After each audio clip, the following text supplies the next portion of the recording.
All right, so speaking of generating electromagnetic waves, microwaving The workshop, it's time to test microwave myth number 2. That microwaving metal makes the oven explode. You will still find these arguments in the old physics books that if you have a microwave, if you have a metal inside a microwave, it can cause an explosion. I once had a roommate where I accidentally put a spoon in my coffee cup in the microwave, and he refused to use it ever again, made me buy him a new one. Wow. It's just those kind of misconceptions I want to clear up here on Mythbusters. Yeah. It's time for the first metallic test subject. No, nothing happening there. Spoon's been in there for 2 minutes, I don't see nothing. Turn it off. So, I mean, I'm guessing it.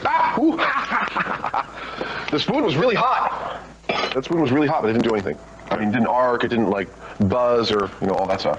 Something else from the silverware drawer, perhaps? Working microwave. Maybe the sharp prongs will cause sparks to fly. Oh yeah, that's true. Not a thing.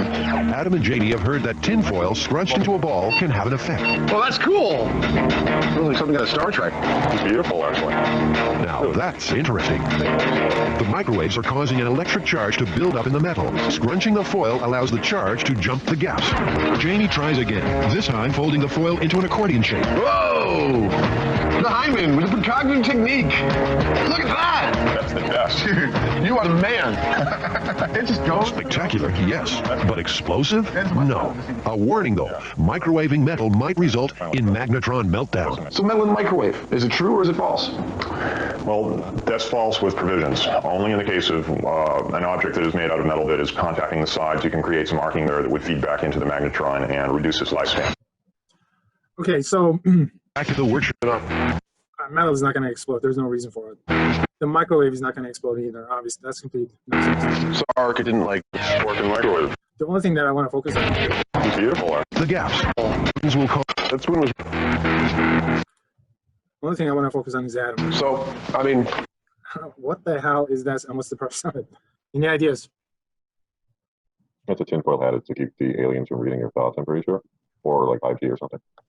Oh my God, this is awesome. Give yourself iPhones, beautifully said. So, yeah, guys, the aliens are real. We all know that. Aside from that, what's the main reason? All right, so what's the purpose of this? Just using physics. Man, I like this. Why? Why do we have this?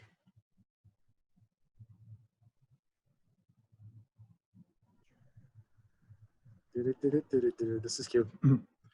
Okay, so here's what he's thinking. If there's an accidental discharge, he's trying to protect his brain, right? Notice that you got this metallic enclosure and your brain is going to be on the inside. This is actually awesome. Except the problem with that is for it to work, this needs to be grounded. Or else he's still going to take the charge. And so he's got the right idea, but unfortunately the execution is wrong. All right, so speaking of the cell phones, are they really dangerous? Is it like smoking? Come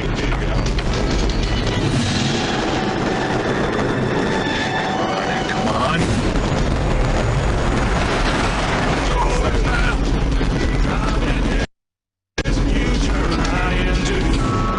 Reach the department of Electric Sciences. If you know the extension of the person you're calling. Ouchie! That number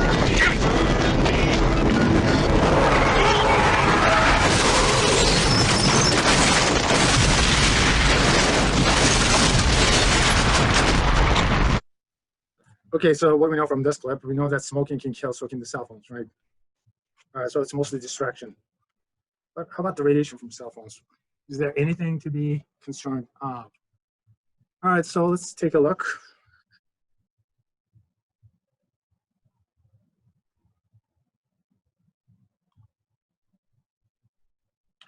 All right, so cell phone frequency range. Obviously, we're in microwave range. All right, so let's take a look. Number one thing to be concerned of, so you got the radio wave region, which is taken up for military as well as commercial purposes. And the only thing which is available is the microwave region that we're looking at. Okay, so microwave companies don't like, not the microwave companies, the cell phone companies don't want to use the term microwaves because we associate microwaves with cooking. So they usually say high frequency radio waves. Okay, and in reality, they operate within microwave region. Cooking usually takes place within this region, which means that you have to be about 1 trillion cycles per second. That's, you have to hit the resonant frequencies of water. These guys come pretty close to that region, but obviously they don't hit that region on purpose because they don't really want to cook your brain. Okay, there's no benefit to it. The problem with microwaves, because the radiation source is right next to your head, it becomes a problem. Every time a radiation source is next to your head or next to your body, it becomes a problem. It doesn't matter which region you're in, all right? For example, infrared, which is heat, and not a big deal as long as you're keeping a safe distance from the source. Put your hand on top of fire, check to see what happens. All of a sudden, it becomes a problem, right? The problem is not the ionizing radiation. No, it's not going to cause cancer. It's simply going to coke you. So you got problems right there. Radio waves, just put the source next to your body, check to see what happens. You can just feel the heating on your skin immediately. Microwaves, you got the same problem. Put it next to your body, you're going to start to feel the effects of it. Your body's going to start to heat up eventually. Infrared, obviously, you're heating at that point. You can heat to a point that you're going to start to glow at some point. Light doesn't really penetrate your body. It's completely harmless. But take a light source, put it right next to your skin. You can actually see quite a bit into your skin. So the proximity at that point becomes a problem. All right, it's not going to cook your brain. It's because it's not going to cause the water molecules spin so hard that it's going to cause vibrations, which we infer as cooking. But you still got water molecules within your cellular structure, which is what is it, 70–80% water, everything that you have. So what's happening in water molecules? They're still spinning, but they're not spinning so hard that they're not being hit at the resonant frequency. It's still causing vibrations all over the place. So what did they discover? So the European studies that I was following, and this is about 15 years ago, and Europeans ended up doing this study for about 10 years. They followed roughly about 1,000 people, or close to 100,000 people. And then when the results came out, I was following this study carefully. I was watching, I think it was CNN at the time. It was reported that it was determined that the cell phones did not cause cancer. I was following the research closely because I was working with some of the researchers at the time. I knew that there was more to the story, so I just went to the network news. ABC said the same thing, NBC said the same thing, CBS said the same thing, and that was it. That was the end of it. Guys, there's a lot more to it than that, all right? Just like you guys have seen in 2020. It can cause brain tumors, all right? The sort of brain tumors are not cancerous, but they're brain tumors nonetheless, all right? Genetic damage, that's also proven. Also, there were some studies that I've seen and that indicate that even if they don't cause cancer, they may trigger cancer. So, which means that if you're predestined to having cancer, forget that, predisposed to having cancer, it may trigger cancer. It's kind of weird because on the day the news came out, I was lecturing about this over at Harper College. And I said, it definitely does not cause cancer. I was very skeptical about the possibility of this causing cancer because this is not an ionizing radiation. I said it doesn't cause cancer, but it may have some other side effects like brain tumors and genetic damage that you have to consider. And there was one student who was a biology major, and I don't understand why this student was taking physics at that level because this is calc-based physics. And a lot of the emphasis on the mathematical methods. And this student was really, really, really struggling. I mean, she was struggling. She went from an F- to an F+, and I didn't know what to do with her. And I just didn't understand why she was taking it. I had a discussion with her. I said, hey, listen, you shouldn't be taking this class. And I didn't know that she was a PhD student at one of the local universities. And she was actually she was getting her PhD in molecular biology. And this was her research topic too. And she was the one who said, she said, Ken, remember that woman in that video? She had a brain tumor, the shape of the antenna, the cell phone antenna. And she said, they were discovering at the time, this is 15 years ago, that despite the fact that they knew that it didn't cause cancer, but it could trigger. So that was the argument that she made. Anyway, once again, the cell phone radiation, it's not dangerous. Proximity to your source is what the problem is usually. You have to keep a safe distance. That's what it is. Most of you guys don't use cell phones for actually talking. Most of you guys actually use it for texting, which is fine. The biggest problem is most of you guys, I'm talking to the guys, you keep the cell phones in your pockets next to your balls. All right, so genetic damage, it's a concern.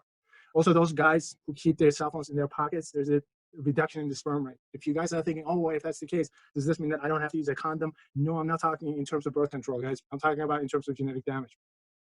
The other thing is, some people are concerned with it. They end up using. All right, so cell phones use microwaves. We covered that already, so let's move forward. Headphones. I'm gonna skip this one. We already discussed it. Maybe this isn't the best time to say it, but I think you're really beautiful. Well, I've always been attracted to you too, Paul. Wait, hold on one sec, babe. Excuse me? Want to get away? Now you can.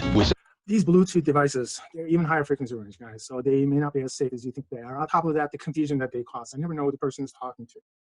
A couple of times I find myself in a conversation with a person, only to realize that person was talking to someone else, just like in this scenario. Southwest Airlines Internet Specials. One time I'm in a bathroom in a movie theater, and I'm just at a urinal, and this guy parks right next to me and said, hey, honey, how you doing? I just jumped. I looked at him, I said, excuse me. I only to realize that the guy was talking to someone else.